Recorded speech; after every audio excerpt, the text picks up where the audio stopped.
उम्र बढ़ाने वाला पेड़। एक बार तुर्किस्तान के शहंशाह ने बादशाह अकबर की बुद्धि की परीक्षा लेने के मंसूबे से एक पैगाम भेजा। पैगाम कुछ इस तरह था। अकबर शाह, सुना है भारत में एक ऐसा पेड़ है जिसके पत्तों को खाने से उम्र बढ़ जाती है। हमारी गुजारिश है कि हमें उस पेड़ के कुछ पत्ते जरूर भिजवाइए। यह पैगाम लेकर तुर्किस्तान के शहंशाह का दूत और कुछ सिपाही अकबर के पास पहुंचे। पैगाम पढ़कर अकबर सोच में पड़ गए। फिर उन्होंने बीरबल को बुलाकर सलाह मशवरा किया।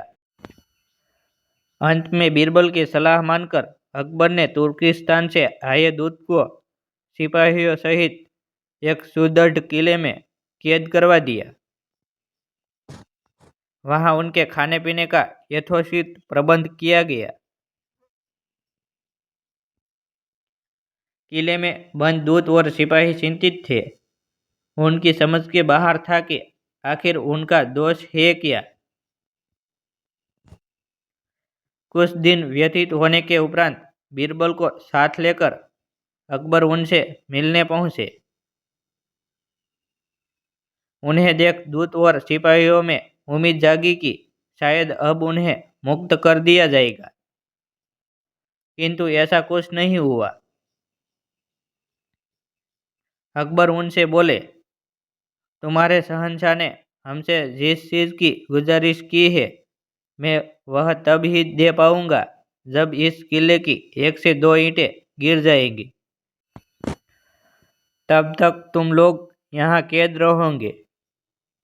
अकबर की बात सुनकर दूत और सिपाहियों की वहां से मुक्त होने की उम्मीद जाती रही। किले से निकलने का कोई रास्ता न देख वे दिन भर ईश्वर की प्रार्थना में लीन रहते। वे ईश्वर से कहते, ईश्वर हमें इस कैद से मुक्त करवाइए। कब तक हम इस तरह यहाँ बंद रहेंगे? हमें अपने देश, अपने परिवार के पास जाना है। तुम सर्वे सर्वा है, कुछ चमत्कार कर हमें यहाँ से बाहर निकाल। उनकी इस नित्य प्रार्थना का असर था या प्रकृति उन पर मेहरबान थी। एक दिन उस क्षेत्र में जोर का भूकंप आया। भूकंप से उस सुदृढ़ किले का एक हिस्सा धराशायी हो गया। अकबर को अपनी कही बात याद थी। किले के धराशायी होने की सूचना मिलने पर अकबर ने दूत और सिपाहियों को आजाद करवाकर अपने समक्ष दरबार में हाजिर करवाया। अकबर उन्हें संबोधित करते हुए बोले, तुम्हें तुर्किस्तान के शहंशाह का वह पैगाम याद होगा जिसे लेकर तुम लोग हमारे पास आए थे। अब तो शायद तुम्हें उस पैगाम का जवाब पता चल गया होगा। यदि नहीं तो बीरबल तुम्हें उसकी व्याख्या करके देगा। अकबर के इतना कहने के बाद बीरबल अपने स्थान से उठ खड़ा हुआ और कहने लगा, बादशाह अकबर ने एक दूत होते हुए भी आप लोगों को कैद कर लिया था। कहीं न कहीं यह एक प्रकार का जुल्म था। आप लोगों की संख्या मात्र 50 है और देखिए आपकी आह से इतना सुदृढ़ किला धराशायी हो गया। अब सोचिए, जिस देश में हजारों लोग पर जुल्म हो रहा हो, उनकी आह का क्या असर होगा? क्या वहाँ के बादशाह की उम्र बढ़ेगी?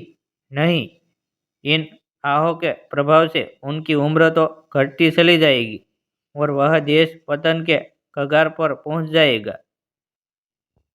इसलिए तुम्हारे शहंशाह से कहना कि प्रजा की उत्थान और भलाई के लिए कार्य करना, उनकी रक्षा करना, उन पर अत्याचार ना करना ही आयुवर्धक वृक्ष है। अन्य बातें मिथ्या है।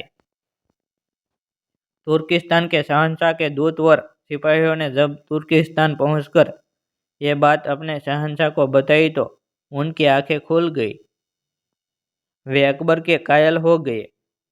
इस तरह बीरबल की अक्लमंदी से अकबर तुर्किस्तान के शहंशाह के द्वारा ली गई बुद्धि की परीक्षा में सफल हो सके।